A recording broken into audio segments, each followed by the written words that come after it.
Hey Rip City, this is Matisse Leibel, and it's time to open the briefcase with Casey Holdahl. Greetings, Blazer fans, and welcome to The Briefcase, presented by Spirit Mount Casino. Episode 157 of The Briefcase, presented by Spirit Mount Casino.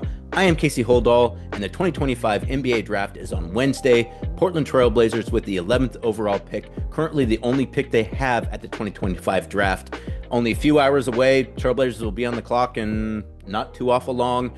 So we'll discuss maybe kind of what is going on with the Trailblazers right now in terms of the draft. We'll look back and consider some of the players they had in for workouts. We'll also do a whoop around the mock drafts and find out what some of those who follow the draft closest think the Trailblazers might do. We'll also discuss the trade that happened this weekend, sending Kevin Durant to the Houston Rockets. Doesn't really matter a whole lot for the Portland Trailblazers. I mean, it matters in that the Houston Rockets and the Suns are both in the Western Conference, but really more the idea of the Rockets were going to pick 10th right in front of the Trailblazers at 11th. They sent the 10th pick to Phoenix in the deal for Kevin Durant. So does that change anything for the Portland Trailblazers? We'll discuss that a little bit as well, and we'll talk about the NBA Finals. Congratulations to the Oklahoma City Thunder winning that series in 7 games. Therese Halliburton, unfortunately, having a great playoff series ended by an Achilles injury, which we've seen far too much this season. We'll discuss all that on this edition of The Briefcase, presented by Spirit Mountain Casino. Well, with the NBA Draft just a few days away on Wednesday, 4 o'clock start time for the NBA Draft. Also, check out the Trailblazers Draft Party at the arena at Dr. Jack's if you haven't yet. There'll be a party there on Wednesday. I believe it starts at 3:30. Watch the draft unfold, get some photos taken, have some food, have some drink. Should be a good time. I'll be down in Tualatin covering the draft from that perspective, hopefully talking to some of the Trailblazers front office people at the end of the night after the Trailblazers do whatever it is they're going to do at the 2025 NBA Draft. The first round, I should say, obviously the second round, once again on Thursday. 2-day draft. Now, Trailblazers currently don't have a second round pick, as I've said over and over and over again, but I also wouldn't be surprised if they did end up with one at some point in time during the draft, so pay attention to the second round nonetheless. But the Trailblazers wrapping up their pre-draft preparation this weekend. According to Danny Meringue, Trailblazers worked out Kasparov Jakasionis and Colin Murray Bowles this weekend to finish off, you would assume at least, finishing off their pre-draft workouts. Trailblazers roughly had about 10 players come through town for workouts who are expected to go in the first round. According to Hoops Hype, those players are Jakasionis, Murray Bowles, Derek Queen, Egor Demon, Asa Newell, Liam McNeely, Jace Richardson, Will Riley, Noah Penda, and Rasheer Fleming. All those players, if not in the first round, early in the second round. But those are the players that came through Portland who are first round talent. They brought in a lot of players, second round guys, and guys who aren't going to get drafted, presumably won't get drafted.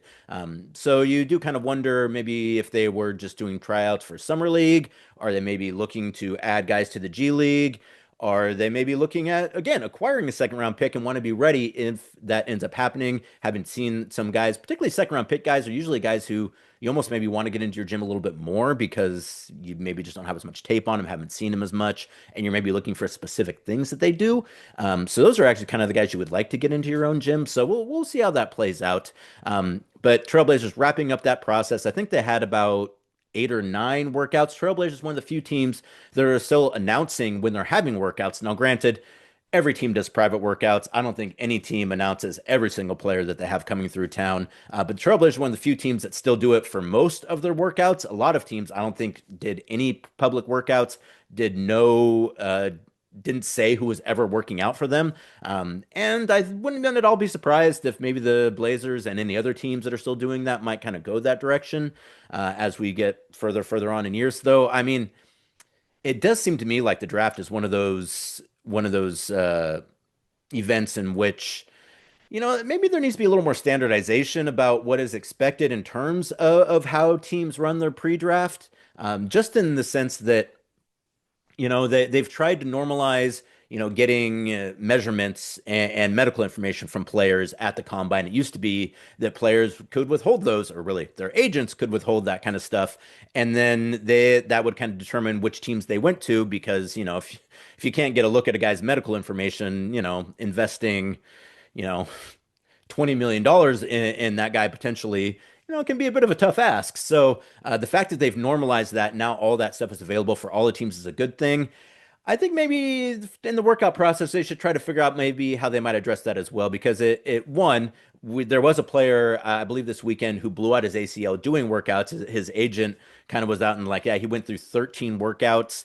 That's not really healthy for players. And I think he's got a good point there. The counter argument to that would be, well, it's your job to kind of limit the amount of workouts your player goes to. But nonetheless, I guess what I'm saying is it would be nice if there was maybe a little standardization in terms of that pre-draft process, like they've done at the combine, because it seems like now things are just getting a little, I wouldn't say a little too secretive, but it just seems like the process is starting to break down a little bit, particularly from where it was when I first started covering the team in the draft. It was which every team would have workouts. Most of those workouts would be public. Most of them would be group workouts. And everyone could get a sense of kind of who was doing what. And granted, I understand teams wanting to kind of guard their hands in terms of their approach in going into drafts, but teams were really doing intel anyways. And I mean, did teams know more about what other teams were going to do back then? Were you just better at smoke screening then than you are now? I don't even know. Long story short, it does feel like there should be some kind of standardization. I don't expect that to happen, but I think it would be better for everybody. I think better for the teams. I think it would be better for the players, especially. And I think it would be better for the public who wants to know about some of these guys too. And I guess that's the other part too, is that, when you don't have a robust pre-draft process, you don't get the buzz about your young rookie players coming into the league that as a league you generally want to have. I mean, like in this draft, obviously Cooper Flagg has a lot of interest. But then outside of that, like Dylan Harper kind of sort of. Ace Bailey is more like how if he's gonna drop. Like it seems like a lot of the draft coverage now is more about like what guys can't do, more so than like what they can do and why you should be excited about those players. And again, when you have the NCAA now, which, on one hand, guys are staying longer because of NIL, which is probably good for the NBA. At least you kind of get to see some of these guys have a longer kind of preheat before they get to the NBA. But on the other hand, too, I think also you still got a bunch of one and done guys who, are going to schools who are going there because they're getting paid a lot of money. And I have no problem with that. Get money, guys. But it also, I think, kind of changes the excitement around college basketball. It seems like it was a little more bunned in the last couple of years than I think we're accustomed to seeing. So I guess what I'm saying as well is that I think it would probably benefit the NBA if there was a little more buzz about the draft. And the other thing too about the draft now is, as media has gotten harder and harder to kind of scrabble out a living covering sports and just media in general, being a journalist, I feel like draft coverage is one of those things that has been really one of the you see it most in the draft coverage. There just aren't the same number of people covering the draft anymore. There used to be like every single outlet had like a dedicated draft guy. Now it's basically ESPN and The Athletic, and that's it. And I mean, they do a great job, but like, you used to have every single outlet would kind of have, some kind of draft coverage, and it just doesn't seem like there's the same level of information out there, which again is not good for the league because you want fans to be excited about the young guys coming into the league. And that's something in Portland, is always Blazer fans have always loved the draft so much. And even here, it feels like, there's just been a little bit of a waning in terms of interest because I just think there's less information out there now because teams are so guarded about what they're putting out there. And, from a team perspective, I understand that. But from a league perspective, the league is to have a successful league. The goal of the league is to have a successful league. And to do that, I think you have to build excitement for players, particularly when they're young. And one of the ways to do that is to have a robust pre-draft process. And we just don't have that same robustness anymore. So, kind of, maybe the NBA will address that. I fully expect they won't address that, but I think it would be beneficial if they did. But getting back to the Portland Trailblazers, as I mentioned, Blazers one of the few teams that are still talking about workouts, still holding public workouts. The Blazers worked out 43 players in total, according to Hoops Hype. Again, I wouldn't be surprised if maybe there were a few less or a few more.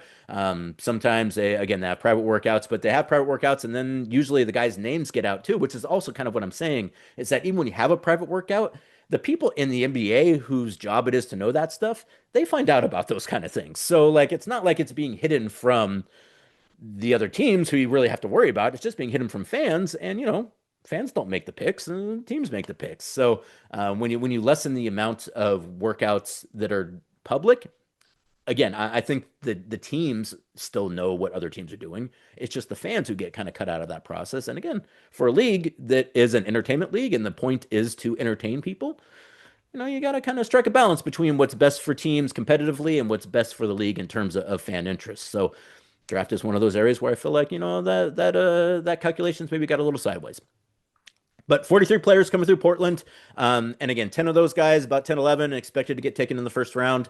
We'll see if any of those players are selected by the Trailblazers. Trailblazers have generally been a team throughout the years that when they work out players, they generally select players they work out, kind of going back through it now. They worked out Donovan Clingan. They ended up drafting him. They worked out Scoot Henderson. They ended up drafting him. They did work out Tumani, even though they didn't draft him, but they did bring him in. They obviously got him before he played an NBA game, so they traded for Tumani before he put on another team's uniform in an NBA game. So that's kind of like having a guy in a workout and then drafting him. They worked out Shaden Sharp. I believe they worked out Jabari Walker as well. And that's just going back the last few drafts. So the Blazers, again, I'm not saying it's any kind of guarantee. In fact, it's not a guarantee, but just historically, the Blazers have been a team that have selected players they've worked out. And, which makes sense. Like you work out the guys you're interested in. And, if those guys are on the board when you're making your pick, it's not really saying a whole lot to say like, well, yeah, they select guys they work out because, that makes sense. But when you get back to kind of where the Blazers are at now in 11, like, I think that does matter a little bit more in terms of kind of who they're selecting and maybe kind of where their mind is at in terms of what kind of players they're looking for, what skills they're looking for. I think at 11, that's still a best player available situation.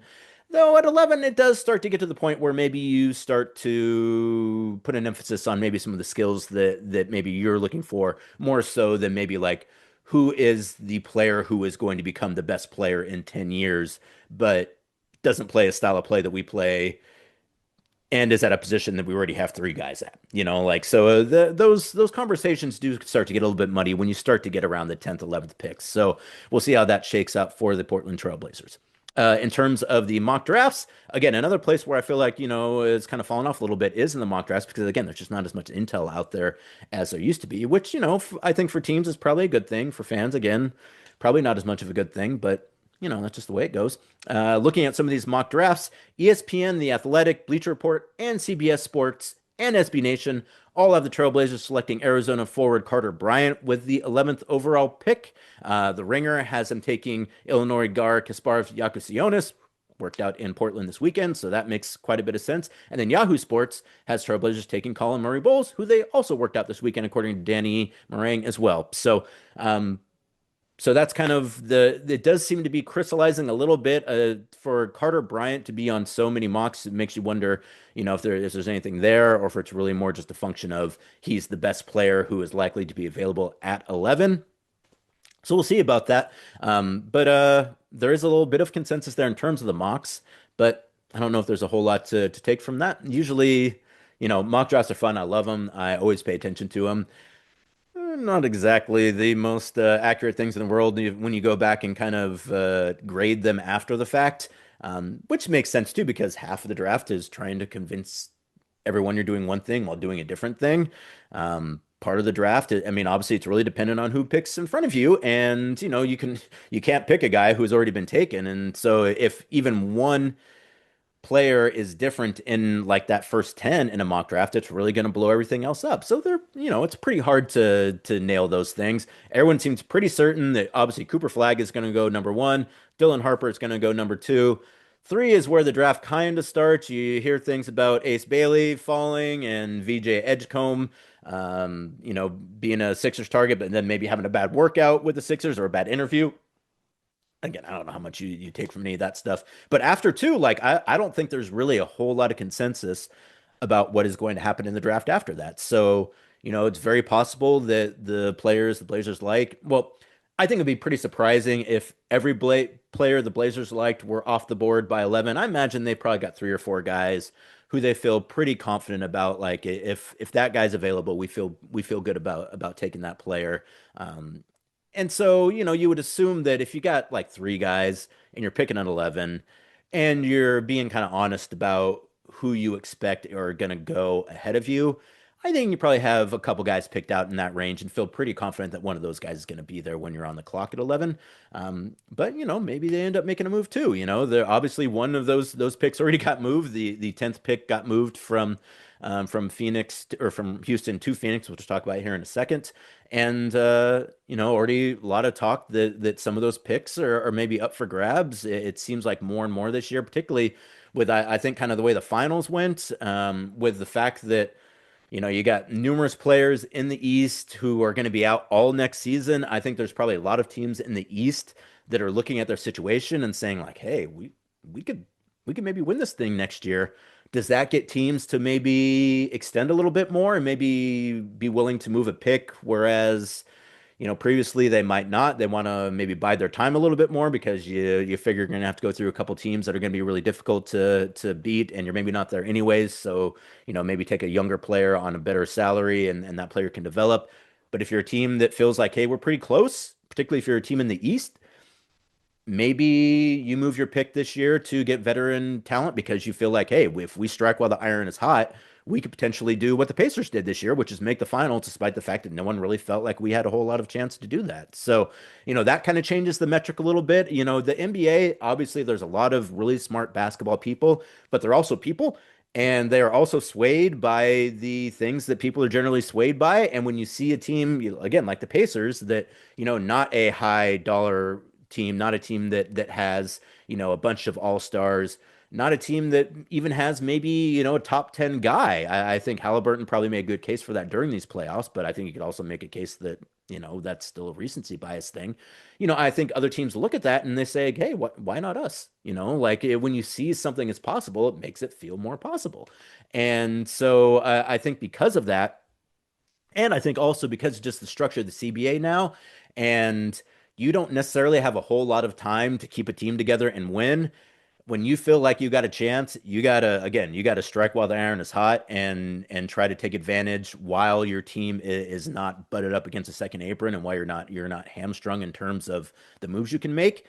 You can't maybe sit and let things develop for 2 seasons and then in season three assume that you're going to come out there and really make it happen. You might have to actually just go out there and try to make it happen that year and see how the chips fall. So all of those things, lead me to believe that perhaps, we are going to see quite a bit of movement at the draft. It feels like that's been kind of the assumption for kind of the national reporters is that the draft is going to be kind of where the action happens this year, and free agency is going to be kind of less of a factor, and offseason trades are going to be less of a factor as well. So we'll see how that shakes out. And I think too, if you're the Portland Trailblazers, that's a good thing. Like you want to have a lot of different options. I think if you're Portland right now, you feel like, hey, if we could get someone at 11 we feel really good about, that's great. Maybe there's someone we like that's going to be there at 7 or 8. Maybe we can move up. That seems feasible. That's great too. Blazers also a team that probably feel like, hey, we feel like we've made a lot of strides recently. Like we feel like we're getting closer and closer to being competitive.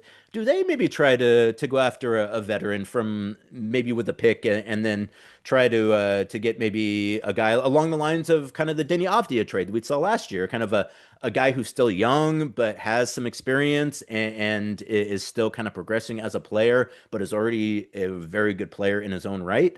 So I think if you're Portland, like when you're kind of still in the middle where Portland is at, kind of in between like, still rebuilding and still being kind of somewhat competitive, I think you can kind of make a whole you can be real flexible in that kind of situation. And I would expect the Trailblazers are going to be on Wednesday and to a lesser extent on Thursday. But either way, you would expect in the next couple of days, Portland Trailblazers will have a new player to discuss, and we'll see kind of what that means for the direction of their team going forward, depending on what kind of player. If it's a rookie, what position is that rookie? Or if it's a vet, what are they doing from a trade perspective to try to improve the team? I think at that point in time, by the end of this week, I think we'll have a bit of a better idea of what direction this Trailblazer team is, where they think they're at in their process, and just what they might look like going into next season.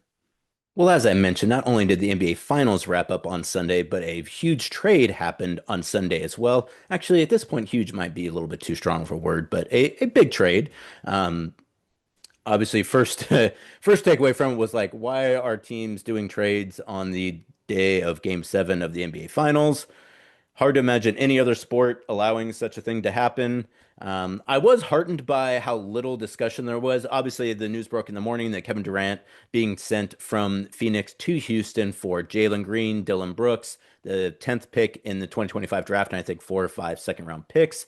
That broke in the morning, and obviously quite a bit of discussion about that. But a lot of that discussion was, why are they announcing this when there's an NBA Finals Game 7 today, which is absolutely true. Um,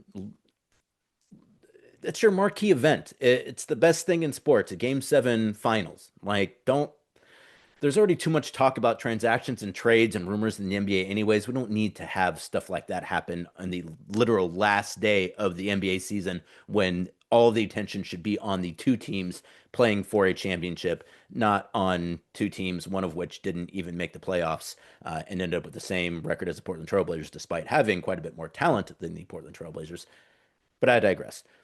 That trade happens on Sunday, and for the most part, it's obviously a Western Conference trade, so it affects Trailblazers in that, the Suns are different, the Rockets are different now. The Rockets, obviously, with a lot of talent now, will be really interesting next season to see if they're able to pull it together. A lot of young players, and you add Kevin Durant, which, Kevin Durant, one of my favorite players of all time, has not really worked out very well since leaving Golden State. So we'll see if there's any better success this time around in Houston.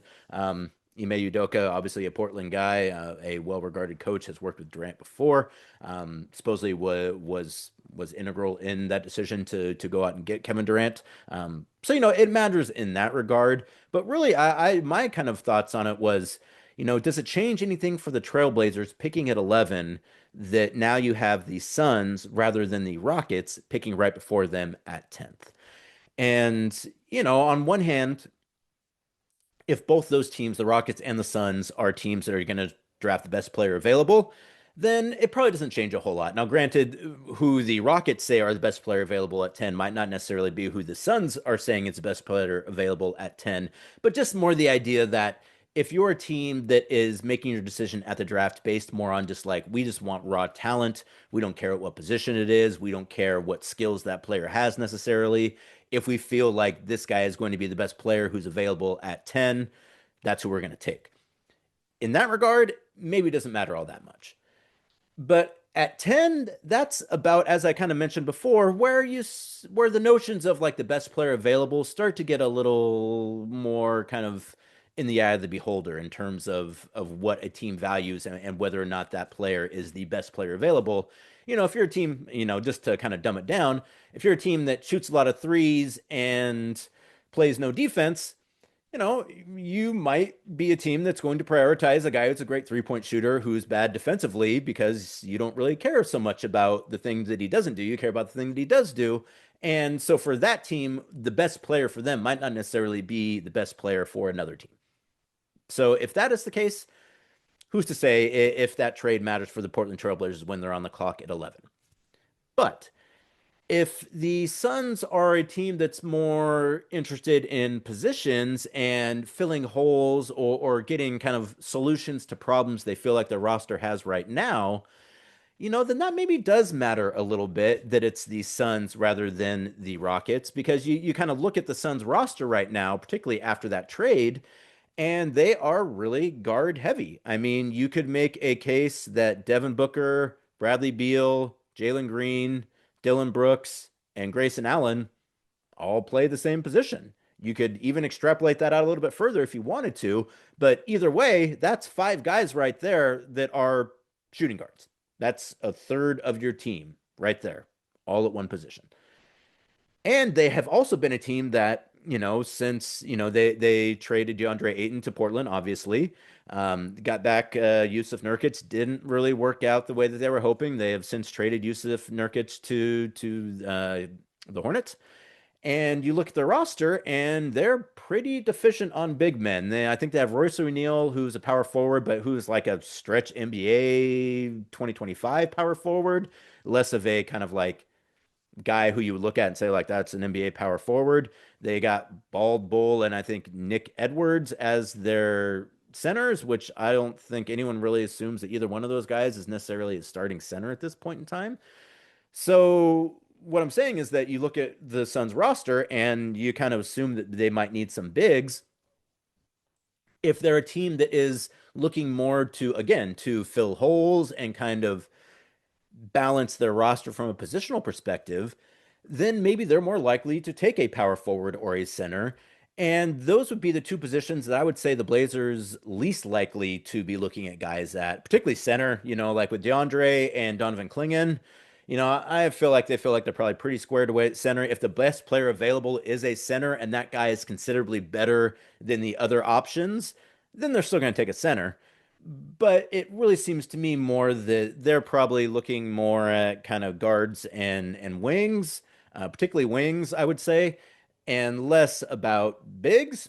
Um, and the Suns are a team that you would probably say the opposite is probably looking more at bigs and less at wings. So to bring it all together, if you're Portland, you probably felt a little bit better about the Suns having that pick at 10 rather than the Rockets because you could tell yourself like, hey, they're probably going to go in one direction, which happens to be the direction that we're probably not going to go in. So conceivably, that gives them one better chance of getting the player that they like at 11.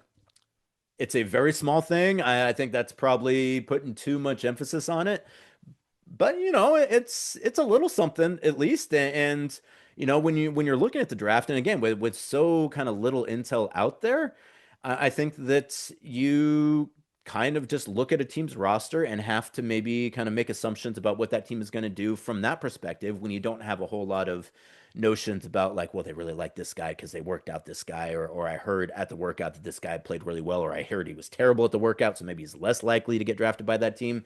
Without that kind of context, it becomes a little more difficult to maybe suss out what teams are doing. So, in the absence of that, knowing that the Suns are a team that probably needs a big, and the Blazers are a team that probably is going to look towards wings, maybe that's a good thing for the Trailblazers that it's the Suns making that pick rather than the Rockets. Again, it's probably a pretty nominal thing, but who knows? Maybe it's a little something. Well, it was quite ugly out there this weekend weather-wise here in Oregon, but it does seem like the summer is here. And if the summer is here, you want to head out to Spirit Mountain Casino, Highway 18 in Grand Ronde with a variety of rooms from lavish premium suites to charming classic standards. The hotel at Spirit Mountain has a type of room for everybody. The rooms have all of the essentials from high-speed Wi-Fi to 24-hour front desk service. Choose the room that best suits you and book your stay now. Spirit Mountain Casino, Highway 18 in Grand Ronde. Elevate your game. And finally, I would be remiss if I didn't talk about the end of the NBA season. After about 8 months, Oklahoma City Thunder get their first championship. It's their first championship. What they did in Seattle don't count. That's a different team, in my personal opinion. Getting the championship, defeating the Pacers in 7 games. Shout out to the Pacers, a team that exceeded all expectations throughout the entire playoffs. I assumed that the Thunder were going to roll in that series. I was absolutely wrong. Pacers winning game 1, making that thing a series. Tyrese Halliburton, unfortunately, blows his Achilles in the first quarter of game 7. It was a close game at that point in time. Thunder end up pulling away in the second half, as you would assume they'd be able to do without Tyrese Halliburton. Do they still win that if Halliburton's out there? Probably, but it's definitely a closer game. And who's to say? I think if you're the Pacers, one, you feel good about what you did, but I think you look back on game 4 in Indiana, particularly the fourth quarter, and that was your chance. You could have gone up 3-1 if you had won that game. You don't end up winning that game. Thunder come back, leg you in the fourth quarter to make it 2-2. And at that point in time, it becomes a back and forth, and both teams win the games at home. And the Thunder, being the 1 seed, have more games at home and thus end up winning these series. I'm imagining that Pacer fans will probably look back on that fourth quarter in Game 4, much like Trailblazers fans look back on the fourth quarter of Game 7 versus the Lakers. A little bit different there because, one, the Pacers were already in the championship there, and two, it wasn't a Game 7, so maybe you feel like you still got time, which you do. But if they had gone up 3-1, going back to Oklahoma City, they only need to win 1 game in 3 games. I think the Pacers end up winning that series, but they weren't able to do it. And now their best player is going to be out for the entire season. And who knows if you ever get back. Sometimes you catch lightning in a bottle, which I feel like the Pacers kind of did. They caught some teams at just the right time, some good matchups for them. And now they're going to be, again, without their best player next season. So you would assume that their chances of making the finals next year significantly less. And you would assume that a lot of people didn't assume they were going to get there this year anyways. So all I'm saying is that the notion that like you can get back there, not always. And I think if you're the Thunder, you're young, you just won your first championship with a bunch of young guys. You feel very confident about your ability to get back. Now, granted, nothing is ever promised, and there have been plenty of teams that thought they were going to win two, three, four championships that never even made it back once they won a championship. But the Thunder seem like a team that they're still on the upswing. As I mentioned, once things start to get costly, how able to keep that team together will they be? Obviously, you got their three guys in SGA and Jillian Williams and Chet Holmgren.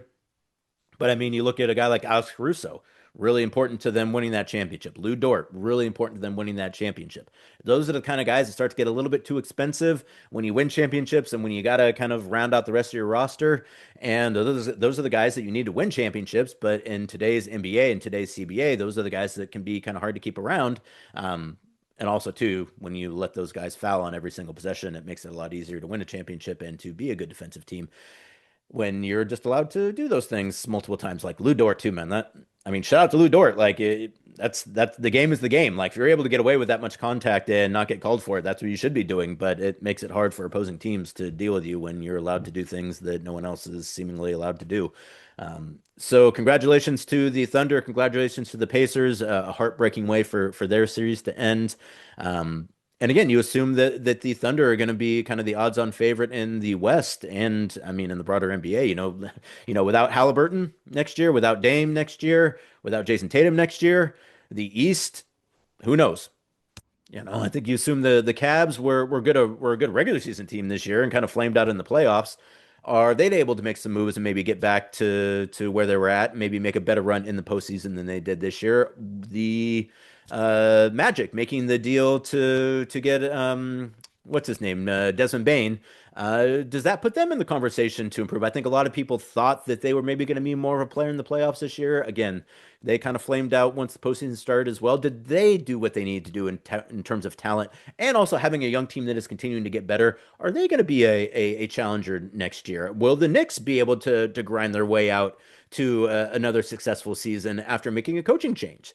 A lot of stuff up in the air in the East, especially. So, again, I think teams in the East may be a little more willing to maybe take some chances than teams in the West. But in the West, obviously you got Oklahoma City that's going to be a very good team for at least the next couple seasons. You got a Nuggets team that.